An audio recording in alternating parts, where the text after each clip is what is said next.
Ces fréquences d'analyse, pour toi, là, sur la fatigue musculaire, c'est intéressant de les faire quand ou à quelle fréquence? Alors, dans l'idéal, moi j'aime bien faire ça, comme on disait tout à l'heure, par rapport au cycle de périodisation qu'on fait pour l'athlète. Ok, Dans l'idéal, ce serait bien de faire toutes les 6 8 semaines. ok. Voilà, pour savoir à peu près comment l'athlète il est, bien sûr quand il est suivi, et en dépendant de si oui ou non il a des problèmes. Donc si on voit qu'il y a une baisse de performance, une difficulté de récupération, pourquoi pas le faire plus souvent.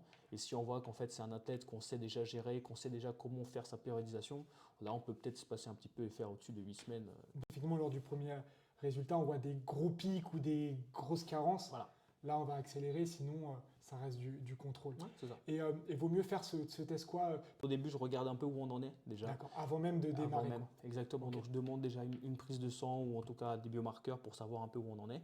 Et une fois que j'ai fait sa diète et que j'ai déjà enlevé les premières carences qu'il peut avoir, Ouais. on va voir comment son corps il évolue et si on n'a pas justement d'autres informations au fur et à mesure des semaines.